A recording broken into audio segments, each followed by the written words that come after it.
Watercolour, sunflowers, what's not to like? Let's get going. Starting off with cadmium yellow light, and I'm just painting in all the petals. Oh, I should say, this is the result of this demonstration, so stick around to see how this happens. With an underwash of this gorgeous, gorgeous yellow. So what I am doing here is I'm starting off painting a few petals, and then while the paint is still wet, I'll go and add some, what's the orange I added? It is Hansa Yellow Deep. So while the paint is still wet at the moment, I'll go and add some Hansa Yellow Deep, which is a lovely, lovely orange, right to the centre there, where the petals tend to get darker.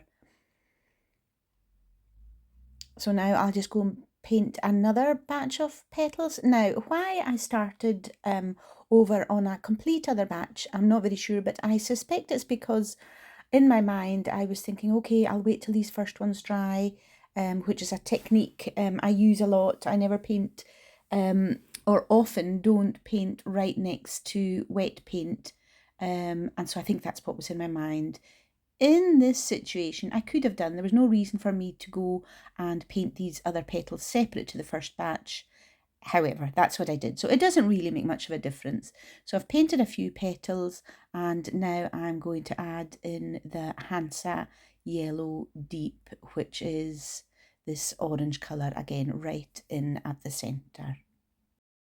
So I just continue as before, painting the petals and adding in the orange colour closer to the centre. The reason I don't paint all the petals in one go is because when I add the orange colour in, I want the yellow paint to still be wet, so the wet orange and the wet yellow blend together naturally.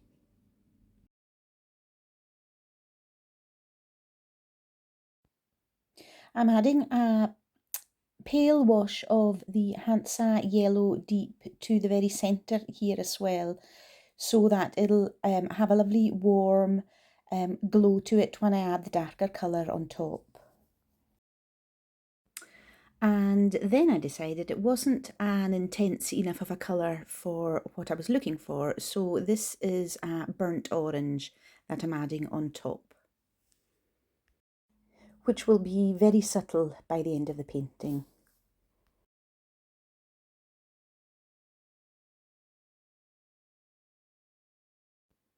Now I'm going in with a burnt orange.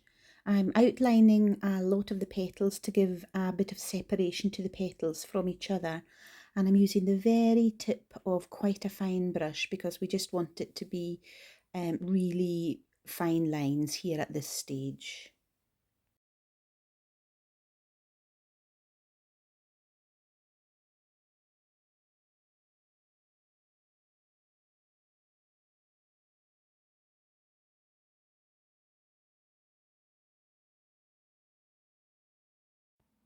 When watercolour paint dries, it dries much, much paler than it looks when it's wet. So you can see that the orange or the Hansa yellow that I added in when we were first painting the petals has mostly disappeared or faded. It's not very obvious. So I'm making the orange colour at the sort of root of the petals a bit more intense now. So I'm just adding it in as a circle, but then I'm going back in and blending it out a bit with a damp, clean brush.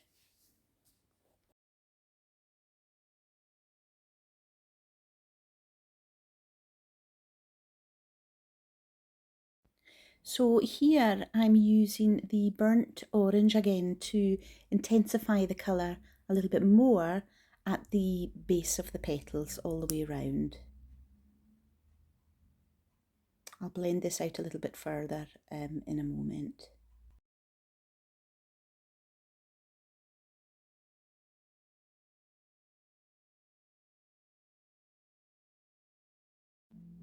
So I'm pulling out and adding a little bit more in of that more intense burnt orange, just to stretch the colour out further into the flower and further into the petals.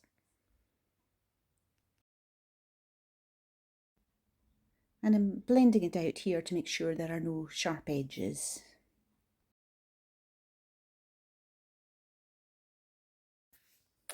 I'm using a sepia brown for the very centre of the sunflowers. The centre of sunflowers are really, really dark, so this is pretty dark. But I feel like I started off with too much pigment on my brush, because if you absolutely laden your brush with very, very undiluted pigment, you can lose the transparency of the watercolour. So even if you want a really dark, dark colour, you still want to retain a degree of transparency. So I went back and added a little bit more water to my brush to make sure you still have that watercolour texture going on. Now, I painted while the petals were still damp, so it has bled out a little bit, and I'll have to fix this once the paint has dried a little bit. So it looks messy just now, but I'll be able to tidy that up. I'm painting the stem and the leaves with a sap green, just straightforward sap green. When I paint the leaves, I will add in a little bit of the yellow, but the stem here is just sap green.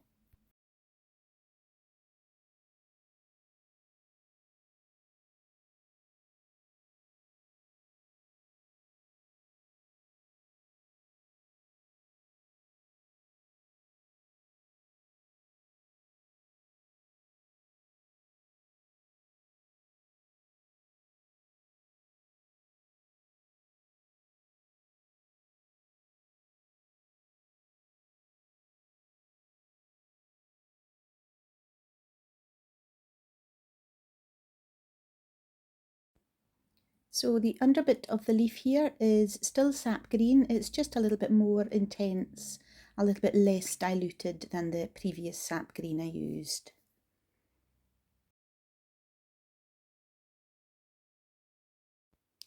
Now, I said earlier I was going to tidy up the centre of the flower, because I painted the centre while the stems were, not the stems, the petals were still wet, and the paint bled out a little bit. So we lost any kind of sharpness that we had previously. So I'm just going back in to try and correct that, to add a bit more interest to the centre and kind of differentiate it and give it a little bit more contrast as well between the centre and the petals. So I'm darkening the areas that I had painted before, but the darkness faded away when the paint dried and the other paint bled into it. So just adding another layer of darker colour.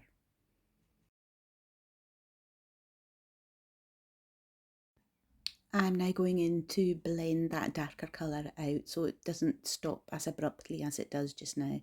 So just blending it out into, in most cases, into where the petals are beneath the top petals, so they'll be a little bit darker, more in shadow. This helps give a bit of depth to the painting. Always adding shadow or decent amount of contrast gives good depth to anything you're painting. And again, I'm adding a little bit of the darker orange to the outer petals where they're peeking through from underneath the other petals.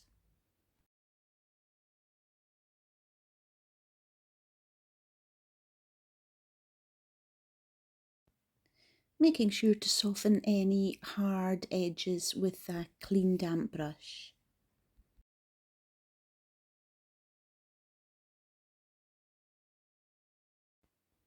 And I'm going back in yet again with more burnt orange to the areas that have lost their intensity as the colour has dried.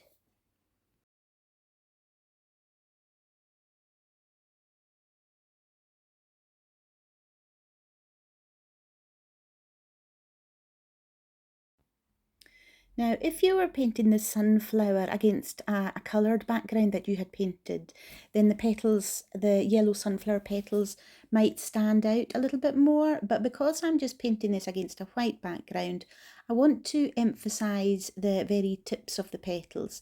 So I'm going in with the Hansa Yellow Deep, I think it is. Yeah, with the Hansa Yellow Deep and just outlining the very tip of the petals and then softening the outline so it's not just a sharp, hard line, but just to help define the petals against the white background.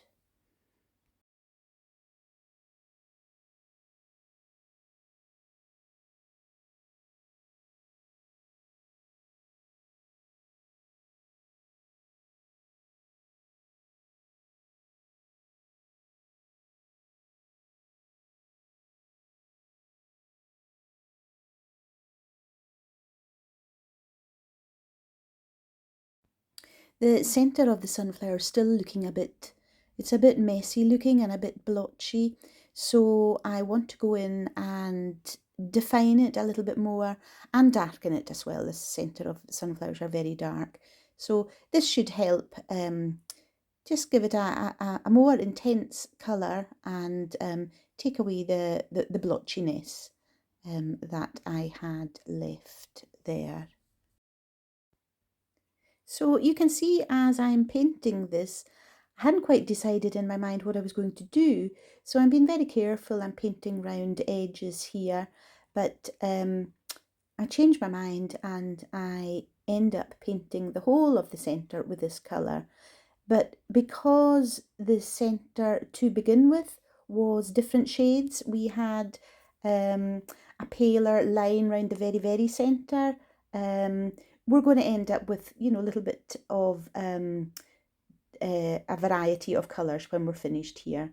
So this is me just deciding, okay, I'm going in, I'm going to paint the full thing, but we're still left with a variation in colour there.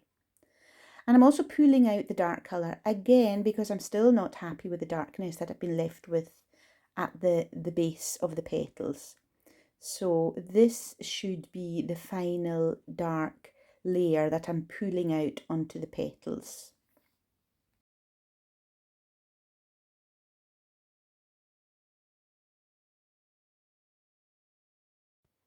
And I'm pulling that darkness out further out to go around the edge of some of the petals again, near the base of them.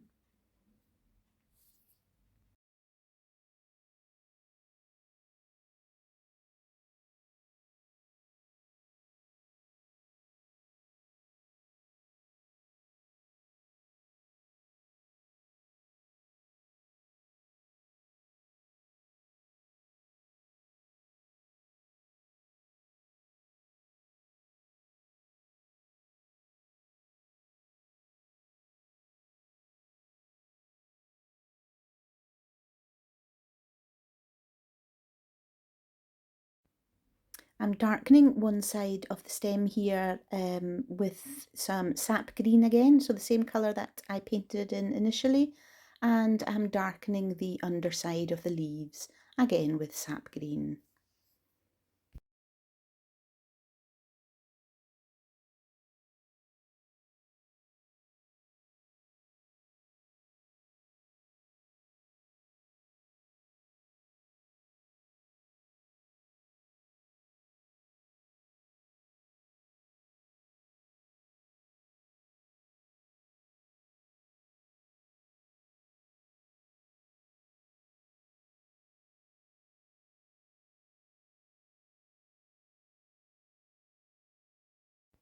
So here we have the final sunflower. I hope you like it. I hope you enjoyed my little demo. Please click like, comment and subscribe if you found this useful. Thank you very much. Bye bye.